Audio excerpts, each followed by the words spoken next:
mess. Jalub jatend piny Rigathi Gachagua odiochieng' makawuono oyawo ayanga lai mar chenro mar tiego jopuonjre mantiere gi lony e sekta mopogore opogore mondo oyud oboke mag lony ma gintiere godo e chenro manyien ma piny owacho chako e jiwo thuolo mag tije. Jopuonjre mohewo 900 mosebedo ka yudo tiegruok nosidh kondo e nyasi mane obagi e kar romo mar KICC e boma ma Nairobi ka. Sharon Ong'ao nigi mathoth. En nyasi manoyoyo jodito mantiere bad migepe mopogore opogore mag piny owacho.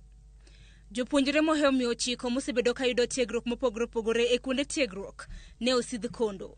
Jalub jatend piny Rigathi Gachagua mane nwendo modhial e nyasino opogo jopuonjre mosebedo ka yudo tiegruok e lony maggi mondo yudo oboke. Indeed, today, hard-working, dedicated, focused, and qualified Kenyans who could never have bagged a certificate will walk home with the promise of a job and a bright future for themselves and their families.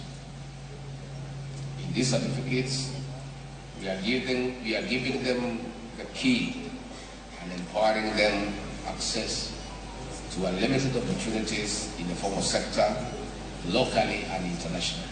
Gachagua wacho ni sekta mar jua kali oting'o ganda mathoth manigi lony kendo donjo maggi e tije mindike ji ok osebedo mayot kalure gi onge mar oboke mayango lony maggi. Out of the 19.1 million people in the labor force in our country, about 16 million work in the informal sector, which includes self-employment and casual labor.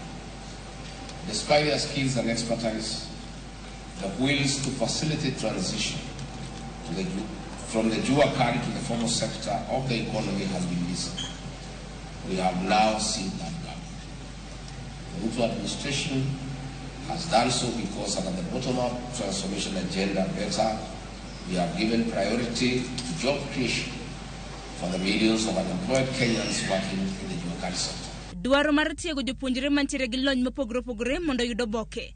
Jalub jatend piny wacho ni biro golo akwede mar ndiko oganda e tije. With the launch of the recognition of prior learning today, we have removed the barriers and opened the gate for consideration of knowledge,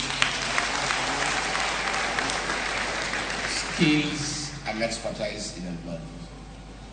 Henceforth, our skilled artisans will no longer use folders with pictures of their hard work to prove knowledge and skills. Ma en achiel kuom lokruoge ma aput manochuogi kod jatend piny ne oketo mar kelo dongruok e sekta mar somo. This is a game changer as established by the Presidential Working Party on educational reforms, which submitted its report to the President in June last year. These education sector reforms have defined the intentions Session paper number 1 of 2019 on reforming education, training and research. Gachagua okwayo kembe mandiko oganda e tich mondo ndik rowere gi masani nitiere kod tiegruok moromo ko jomigawo mar tije mondo din wenge gi ne dwaro mamoko e kinde ma gimanyone oganda tich e pinje maoko. Public Service Commission and no employers, we must now align recognition of prior learning into our employment structure. Yes, Mwadime, some people came to see me today wanasema at the house girls wanaenda ngambo mmesema tunakuya form 4. Mwacha na hiyo maneno. Stop that thing. All these girls who brought up our children, hakuna alikuwa na makaratasi. And they brought them up nicely. Si ndio? Sharon Ong'ao, Ramogi TV.